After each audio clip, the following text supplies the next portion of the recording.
بنی اسرائیل کے ایک عبادت گزار شخص نے 70 سال اللہ تبارک و تعالیٰ کی اطاعت و بندگی میں بسر کیے۔ ایک رات حسب معمول جب وہ اپنے عبادت خانے میں عبادت گزاری میں مشغول تھا کہ اچانک ایک خوبصورت عورت عبادت خانے کے دروازے پر پہنچی۔ اس عورت نے دستک دی تاکہ عابد شخص دروازہ کھول دے، کیونکہ وہ رات بڑی سرد تھی اور اس عورت کی خواہش تھی کہ وہ یہ سرد رات اس عبادت خانے میں گزارے، مگر پھر بھی اس عابد شخص نے اس عورت کو ناقابل توجہ سمجھا، ذرا بھی التفات نہ کیا اور اپنی عبادت میں مگن رہا۔ عورت جب مجبور ہو کر واپس جانے لگی تو اس عابد شخص نے دروازہ کھول دیا تو اس کی نظر اس عورت پر پڑی۔ اس عورت کا حسن اس غضب کا تھا کہ وہ اس عبادت گزار شخص کو جی جان سے بھاگ گئی۔ اسے بڑا جھٹکا لگا، بس اب کیا تھا، جوں جوں وہ عورت کو واپس جاتا دیکھ رہا تھا اس کا دل اس کے دام محبت میں گرفتار ہوتا جاتا تھا۔ اس کا دماغ عورت کے آنچل کی مہک سے معطر ہونے کے لیے بےتاب ہو گیا۔ عبادت و ریاضت کو بالائے طاق رکھا اور جھٹ اس عورت کے پیچھے چل دیا۔ عورت کے قریب پہنچ کر دھیرے سے پوچھا، کہاں جا رہی ہو؟ اس خوبصورت عورت نے جواب دیا، جہاں مرضی چلی جاؤں، تمہیں اس سے کیا؟ اس عابد شخص نے جواب دیا، چھوڑو، اب کہاں جانا اور کیسا جانا؟ تم جس کی طلب میں آئی تھی وہ تو تمہارا دل دادا ہو چکا، اب وہ آزاد ہوتے ہوئے بھی تمہاری غلامی قبول کرنے کو تیار ہے۔ وہ عبادت گزار شخص اس عورت کو بالآخر اپنے عبادت خانے پر لے آیا۔ وہ عورت اس عبادت گزار شخص کے ساتھ 7 دن تک مقیم رہی۔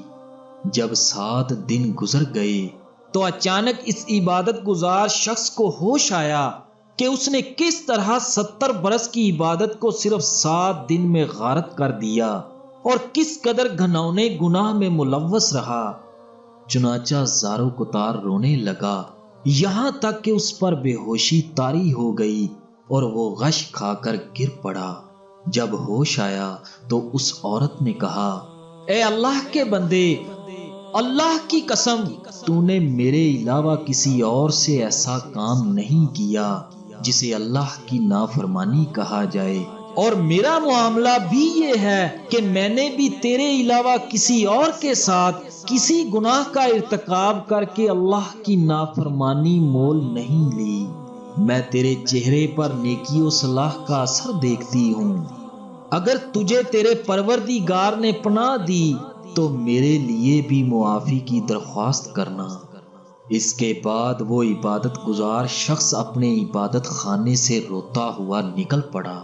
ادھر ادھر سرگرداں پھرنے لگا، رات کو ایک کھنڈر میں پہنچ جاتا ہے، کیا دیکھتا ہے کہ وہاں 10 اندھے رہتے ہیں۔ یہ عبادت گزار شخص بھی وہاں بیٹھ جاتا ہے۔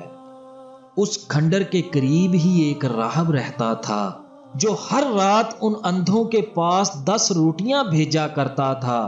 چنانچہ اس رات بھی راہب کا غلام حسب معمول اندھوں کے لیے 10 روٹیاں لایا۔ وہ روٹیاں تقسیم کرنے لگا تو اس گنہگار عبادت گزار نے بھی ہاتھ بڑھا دیا، ایک روٹی اسے بھی مل گئی۔ جب ایک اندھے کی روٹی کم پڑ گئی تو اس اندھے نے پوچھا، میری روٹی کدھر ہے؟ روٹی لانے والے نے جواب دیا، میں نے تو 10 روٹیاں تمہارے درمیان تقسیم کر دیں۔ اندھے شخص نے کہا، واہ جی واہ، کیا اب میں بھوکے پیٹ ہی رات گزاروں گا؟ یہ سن کر عبادت گزار شخص رونے لگا اور خوب رویا، اور جو روٹی اس نے لے رکھی تھی فوراً اس اندھے کے حوالے کر دی اور کہنے لگا، میں بھوکے پیٹ رات گزارنے کا زیادہ مستحق ہوں، کیونکہ میں گنہگار ہوں، اور یہ اندھا شخص اللہ تبارک و تعالیٰ کا فرما بردار ہے۔ پھر عبادت گزار شخص بھوکے پیٹ ہی سو گیا۔ اسی رات اس کی اجل آن پہنچی۔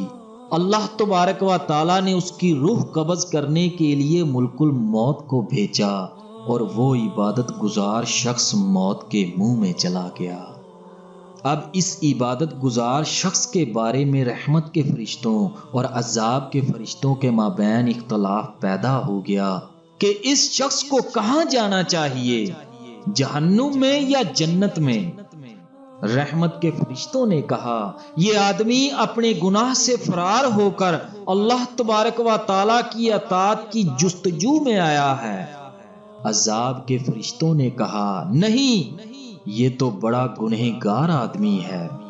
اللہ تبارک و تعالیٰ نے ان فرشتوں کے پاس اسی وقت وحی بھیجی کہ تم اس عبادت گزار شخص کی 70 برس کی عبادت اور 7 راتوں کے گناہوں کا وزن کرو۔ فرشتوں نے تعمیل کی، اس عبادت گزار شخص کی 70 سالہ عبادت کو 7 دن کی معصیت کے مقابلے میں تولا گیا تو معصیت کا پلڑا عبادت کے پلڑے سے بھاری نکلا۔